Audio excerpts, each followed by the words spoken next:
Te damos la bienvenida a Dos Corazones Viajeros. Somos Rosy y Elik, dos historiadores a quienes les apasiona compartir la cultura alrededor del mundo. Acompáñanos a visitar ciudades, calles, museos, monumentos, catedrales y más. ¿Estás lista? ¿Estás listo?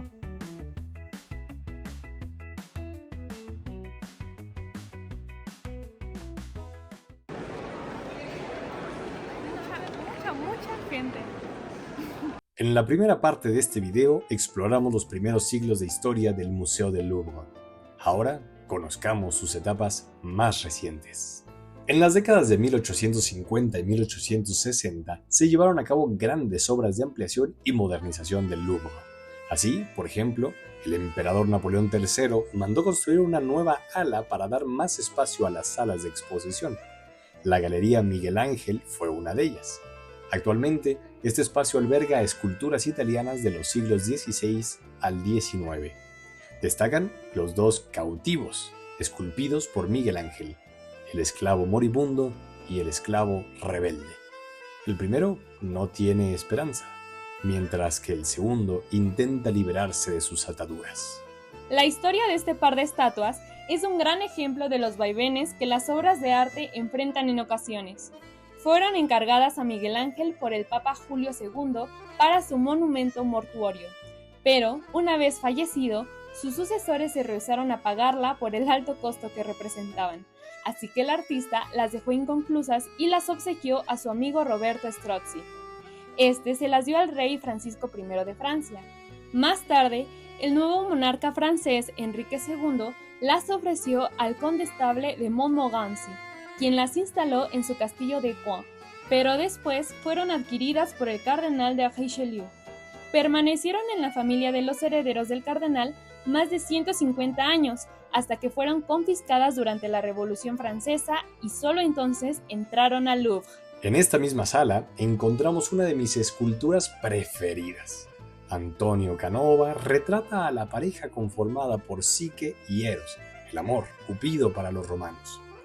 Eros se había enamorado de Psique y la llevó a su palacio, advirtiéndole sin embargo que no tenía permitido ver su rostro. Pero ella no resistió la curiosidad y alumbró su cara una noche.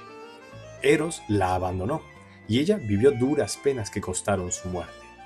Canova retrata el momento exacto en que el beso de Eros hace que Psique vuelva a la vida. También en aquella década de 1850, Napoleón III hizo construir las llamadas Salas Rojas. Se decidió exponer ahí las pinturas de maestros franceses de los años 1600 y 1700. Como en estas dominaban los tonos marrones, los colores rojo y dorado con los que fueron decoradas las salas realzaron los cuadros. También se mandó a construir la Sala de los Estados, donde se celebraron sesiones legislativas. Pero tras la disolución del imperio, la sala se destinó al museo para exponer pinturas francesas del siglo XIX. Con este propósito, las ventanas fueron tapiadas para tener más espacio para los cuadros, mientras que el techo fue sustituido por una cobertura de cristal, lo que permitió que las obras pudieran apreciarse sin que reflejaran la luz.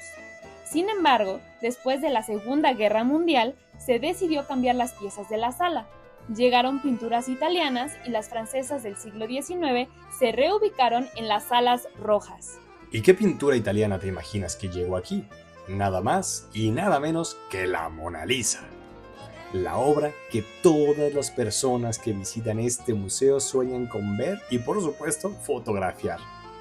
Uno de sus primeros admiradores fue el rey Francisco I, quien invitó a Leonardo da Vinci a Francia y le compró el cuadro en 1518. Así fue como esta pintura ingresó a las colecciones reales francesas. El retrato representa a Lisa Gherardini, esposa de un comerciante florentino llamado Francesco del Giocondo. Por eso se le conoce efectivamente como la Gioconda. Lo que la hace única es la técnica del esfumato, que consiste en superponer capas muy finas de pintura para suavizar los contornos y dar un efecto de vida. Esa sonrisa enigmática y el movimiento natural de la modelo, que parece girarse hacia el espectador, son los que han fascinado al mundo entero. La obra también tiene su propia aventura de novela, el 21 de agosto de 1911, una noticia sacudió París. La Mona Lisa había sido robada. Durante 2 años nadie supo dónde estaba. Al final se descubrió que el ladrón era un vidriero italiano, Vincenzo Perugia, que había trabajado en el Louvre y que quería llevar la pintura a su país. Fue arrestado cuando intentó venderla y el cuadro regresó triunfalmente a Francia, aún más famoso que antes.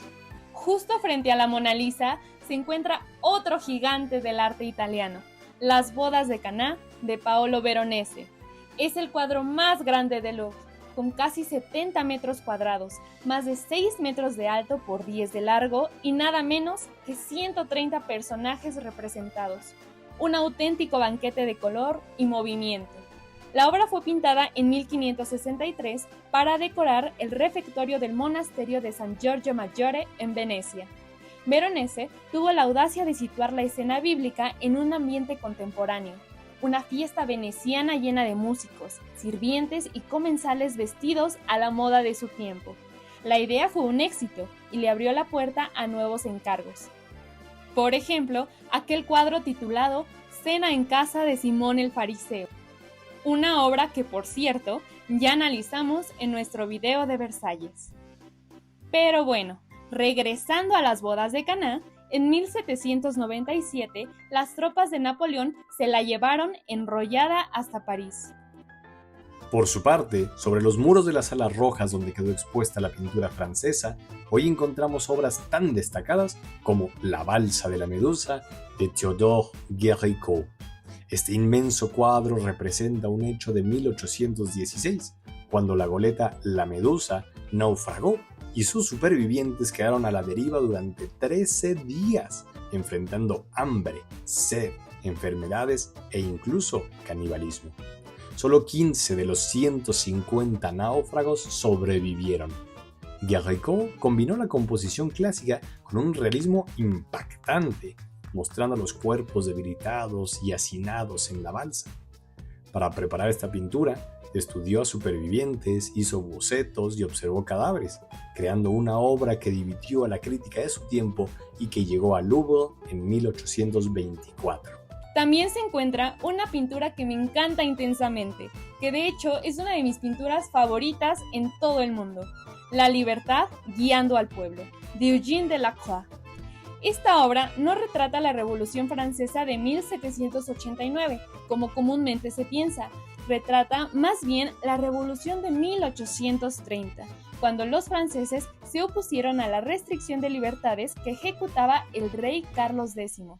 En esta pintura se aprecia a una mujer semidesnuda, con la bandera tricolor que guía al pueblo sobre las barricadas parisinas. Esta dama, conocida como Marianne, es una alegoría de la República y representa los ideales de la Revolución. Liberté, égalité, fraternité. Libertad, igualdad, fraternidad, a través de una imagen popular, combativa y laica. Es a la vez encarnación de la República y la ciudadanía activa. Sus senos descubiertos se ofrecen como símbolo de fecundidad, sacrificio y fuerza, pero también desafía los códigos tradicionales de la feminidad del siglo XIX. Otra de las obras destacadas del Louvre llegó al museo casi al final del siglo. En la isla griega de Samotracia, el diplomático Charles Champoiseau descubrió 110 fragmentos de una estatua. Creyó que podía tratarse de una Victoria, la diosa Nike de los griegos, y los envió al Louvre. Ahí, con bastante trabajo, lograron reconstruir el cuerpo y exponerlo por primera vez en el museo en 1883, sin alas ni cabeza. Esto no causó mucha impresión, pero Champoiseau volvió a Samotracia y si bien nunca encontró la cabeza ni los brazos, sí volvió con el pedestal y la proa de barco que servían como base de la escultura. También halló trozos de las alas, que el personal del museo logró restaurar añadiendo yeso para sustituir los fragmentos perdidos. Probablemente para este momento te estés preguntando, ¿y la pirámide de cristal? ¿Esa de cuándo es? ¡Qué buena pregunta! Nos alegra que la hagas. En realidad, esa es una de sus construcciones más recientes. fue erigida entre 1985 y 1989 y desde un principio se planteó como una obra contemporánea. Por supuesto, para muchas personas y críticos, esto constituía una afrenta al estilo tan tradicional del palacio. Lo cierto es que en las últimas décadas se ha constituido como uno de los grandes emblemas del museo. Incluso aparece en películas como El Código Da Vinci.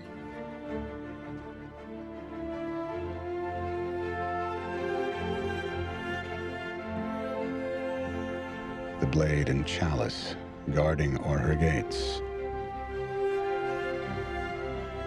Una última adición que queremos mencionar es el edificio de cristal que alberga las llamadas Artes del Islam.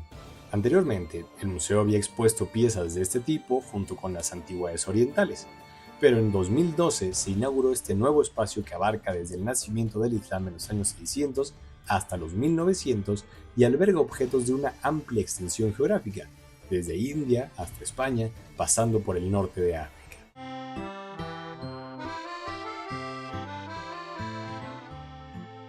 El Louvre, museo difícil de reseñar, imposible de agotar en un solo video e incluso de recorrer completo en un solo día. Comenzamos diciendo que es el museo más visitado del mundo. Eso puede ser extraordinario, pero también plantea desafíos. En años recientes, el personal del museo ha denunciado el agotamiento de los empleados frente al turismo masivo y las condiciones laborales que consideran insostenibles. Esto llevó al cese de actividades durante unas horas en junio de 2025. Por otro lado, hay un cuestionamiento que nos concierne hacer como historiadores en esta época de estudios críticos sobre el colonialismo y el despojo de bienes materiales por parte de las potencias. La procedencia de las piezas que conforman la colección del Louvre. Es cierto que muchas fueron adquiridas directamente a sus creadores, pero otras fueron robadas durante conquistas militares como las campañas napoleónicas. Las bodas de Caná es tan solo un ejemplo. También hay otras piezas en apariencia tan simples como vasijas, que llegaron a Francia por medios legítimos en su momento, pero cuestionables desde nuestra óptica contemporánea. El siglo XIX manifestó una admiración y curiosidad por Oriente. A raíz de esto, a lo largo de los años 1800, distintas instituciones europeas emprendieron exploraciones en territorios como Egipto. Estas fueron convenidas con el gobierno local y se acordó que los hallazgos serían repartidos entre el Museo de El Cairo y la institución descubridora.